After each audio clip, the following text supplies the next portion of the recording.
Hitech ముఖ్యమంత్రిగా చంద్రబాబుకు పెద్ద పేరు.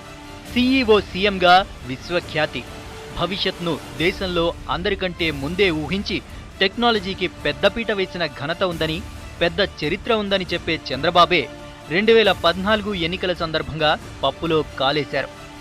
కాదు ఐవీఆర్ఎస్ పేరుతో జనాలను మోసం చేశారనేది వైరిపక్షాల మాట.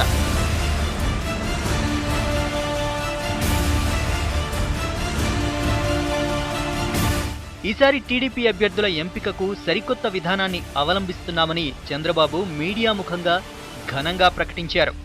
మీ అభ్యర్థిని మీరే ఎంపిక చేసుకోండంటూ బంపర్ ఆఫర్ ఇచ్చారు. ఇంటర్ వాయిస్ రెస్పాన్స్ సిస్టమ్ ఐవీఆర్ఎస్ను ప్రయోగాత్మకంగా తీసుకొచ్చామన్నారు. మేమే మీకు ఫోన్ చేస్తాం, ఎంపిక చేసిన 3 అభ్యర్థుల పేర్లు చెప్తాం, మెజారిటీ ప్రజలు ఎవరిని కోరుకుంటే వారికే టీడీపీ టికెట్ అంటూ సెలవిచ్చారు. కొత్తగా నేను ఒక సిస్టమ్ పెట్టాను. రేపు రాబోయే రోజుల్లో అభ్యర్థుల ఎంపిక కూడా మీ అందరికీ పంపిస్తున్న ఐవీఆర్ఎస్ పై న్యూస్ ఛానల్స్ లో విచ్చలవిడిగా ప్రచారం కల్పించారు. ఇందుకు కోట్ల రూపాయలు ఖర్చు చేశారు కూడా. ఇదిగో ఫోన్ వస్తుంది, అదిగో కాల్ చేస్తున్నామంటూ తెగ బిల్డప్ ఇచ్చారు. పాపం ప్రజలు చంద్రబాబు చెబుతున్నదంతా నిజమే అనుకున్నారు. ఇదేదో బాగుందే అని సంబరపడ్డారు. ఫోన్ ఎప్పుడొస్తుందా అని 1000 కళ్లతో ఎదురు చూశారు. కానీ ఎన్ని రోజులైనా ఫోన్ రాకపాయే. 275 నియోజకవర్గాల్లో ఇదే విధానం అమలు చేస్తామని చెప్పినా ఏదో కొన్ని చోట్ల కొందరికి మాత్రమే ఫోన్ చేసి మమా అనిపించారు. ఎవరికి ఫోన్ చేశారో, ఎవరి అభిప్రాయాలు క్రోడీకరించారో బాబుగారికే తెలియాలి. రాష్ట్రంలో ఎవరిని అడిగినా మాకు ఫోన్ రాలేదంటే మాకు రాలేదని సమాధానమే. ఫోన్ కాల్ వచ్చిందని చెప్పిన వాళ్ళు చాలా తక్కువ. ఆఖరికి తెలుగు తమ్ముళ్లకు కూడా అభ్యర్థి ఎంపికపై ఫోన్ రాలేదంటే జరిగిందేంటో అర్థం చేసుకోవచ్చు.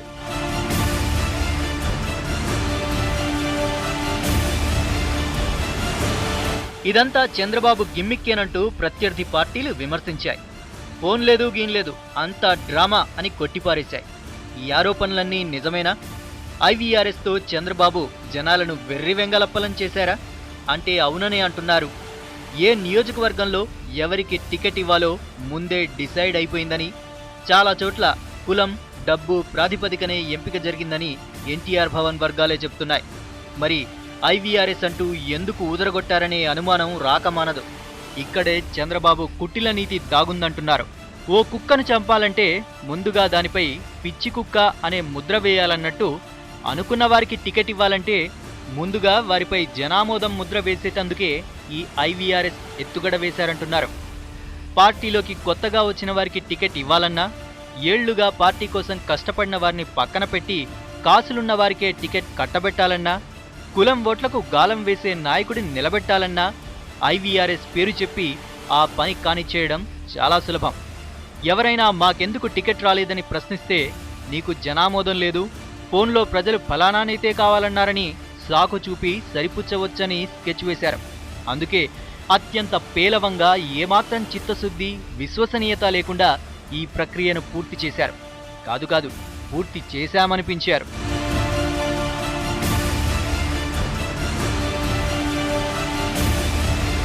ఒకవేళ ప్రజల స్పందన మేరకే టికెట్లు ఇచ్చారనుకుంటే ఐవీఆర్ఎస్ ప్రకారం మీరెంతమందికి టికెట్లు ఇచ్చారు? వాళ్ళెవరు? మీరు మొత్తం ఎంతమందికి ఫోన్ చేశారు?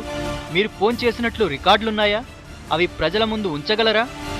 ఆ రికార్డులు ఎవరు పరిశీలించారు? అందులో ఏం తేలింది? ఈ మొత్తం వ్యవహారం ఎక్కడ జరిగింది? ఎవరి ఆధ్వర్యంలో జరిగింది? దానికి బాధ్యులెవరు? ప్రజల మదిలో ఇలాంటి ప్రశ్నలు ఎన్నో. చంద్రబాబుకు వారి అనుమానాలను నివృత్తి చేసే దమ్ముందా?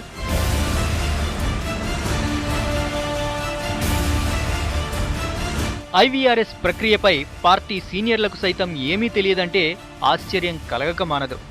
నిత్యం ఎన్టీఆర్ భవన్కు రాకపోకలు సాగించే వాళ్లు సైతం ఐవీఆర్ఎస్ రిజల్ట్స్ గురించి చెప్పలేకపోతున్నారు. ఇంత మాత్రానికి బాబుగారు అంత తతంగం ఎందుకు చేశారని తెలుగు తమ్ముళ్లే గొణుగుతున్నారు. ప్రజలు సైతం బాబు వేసిన పాచికపై ఫైర్ అవుతున్నారు. మాకు ఫోన్ చేసి మా అభిప్రాయం తీసుకోమని మేమేమన్నా అడిగామా? అలాంటిది ఐవీఆర్ఎస్ అంటూ మమ్మల్ని ఎందుకు మభ్యపెట్టారని నిలదీస్తున్నారు. అయితే చంద్రబాబు గారడీల గురించి తెలిసిన వాళ్ళు మాత్రం ఇదేం కొత్త విషయం కాదంటున్నారు.